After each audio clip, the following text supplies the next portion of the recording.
কোর্টের মধ্যে দেবদূতের মতো এসে হাজির হয় পরশুরাম টোটিনিকে বাঁচানোর জন্য।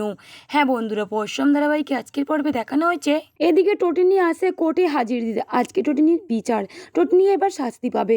ওদিকে লাট্টু পিকো টোটিনিকে ফোন করে জানিয়ে দেয়, মাম্মি তুমি কি সত্যি আমাদের পাকে মেরে ফেলেছো? তুমি কেন এরকমটা করলে বলো?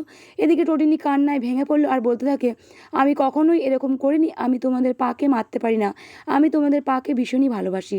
ঠিক তখনই ওখানে আসে কর্ণ চ্যাটার্জির নন্দিনী, আরাধ্যা, কবি। টোটিনিকে ফাঁসানোর জন্য পুরো জাল পেতে রয়েছে কর্ণ চ্যাটার্জি কোর্টের মধ্যে। কোর্টে আসতেই টোটিনি কর্ণ চ্যাটার্জির নাটক শুরু করে দেয় আর বলে, তোমাকে দেখে আমার ভীষণই মায়া হচ্ছে, কারণ কোর্টের মধ্যে সবাই তোমার প্রতি আঙুল তুলে বলবে তুমি একজন কলঙ্কিত, একজন অন্য পুরুষের সঙ্গে সম্পর্ক রেখেছিলে, তোমার স্বামীকে, তার জন্য তুমি খুন করেছো। ভরা কোর্ট চত্বরে এতটাই বাজে মন্তব্য করে কথা বলছে কর্ণ চ্যাটার্জি। এ কথা শুনে রাগ সামলাতে না পেরে টোটিনি চিৎকার করে উঠে কর্ণ চ্যাটার্জিকে উচিত শিক্ষা দেয়। টোটিনির এরকম রূপ দেখে আরাধ্যার পায়ের তলা থেকে মাটি সরে যায়। আরাধ্যা টোটিনিকে জানিয়ে দেয় যে, তুই এরকম কেন বিহেভ করছিস ছোটদি ভাই, এত চিৎকার চেঁচামেচি কেন করছিস? এক্ষুনি তো প্রেস মিডিয়া সকলেই চলে আসবে তোর মুখের সামনে। ঠিক তখনই কবির বলে ওঠে, হাতি পাঁকে পড়েছে তো। এদিকে টোটিনিও ছাড়ার পাত্রী নয়।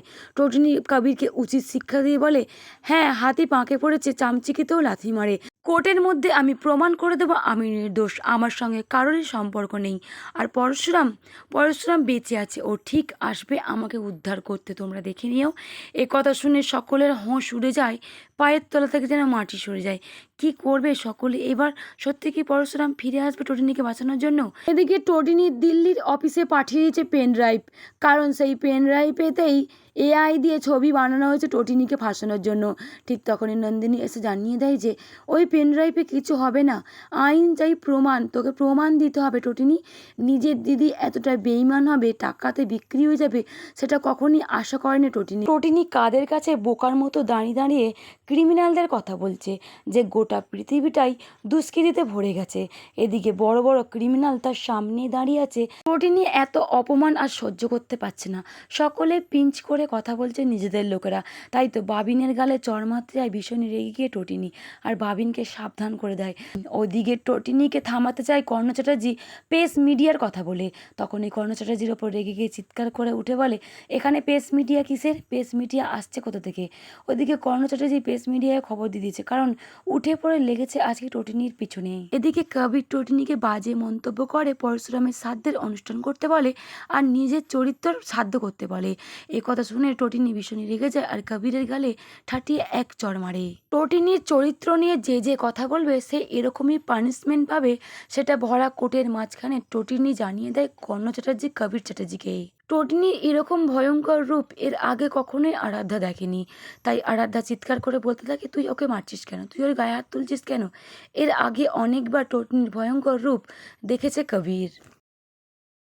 এদিকে গভীর ষড়যন্ত্রের শিকার টোটিনিকে ফাঁসানোর জন্য নতুন চাল চাললো কর্ণ চ্যাটার্জি। পাচ্ছিল পরশুরাম সবটাই দেখতে পাচ্ছিল আড়াল থেকে। ওদিকে টোটিনিকে ডাক করায় কাঠ গড়াতে। টোটিনিকে কলঙ্কিত করার জন্য টোটিনির কলেজের ফ্রেন্ডকে আনা হয়েছে, তাকেও কাঠ গড়ায় তুলেছে ওই কর্ণ চ্যাটার্জি, নন্দিনী মুখার্জি। প্রথমে সেই যুবক জজ সাহেবকে জানিয়ে দেয় ও টোটিনির প্রেমিক, কিন্তু এদিকে নন্দিনীর সামনে আসতেই সবটাই বোঝা যায় যে উনি ছিল টোটিনির কলেজের ফ্রেন্ড। টোটিনির কলেজের বন্ধু কাকপক্ষেও টের পায় না কোনোদিনই তার ছবি যে টোটিনির সঙ্গে লাগিয়ে টোটিনিকে কলঙ্কিত করার জন্য উঠে পড়ে লেগেছে জিৎ মুখার্জি, কর্ণ চ্যাটার্জি।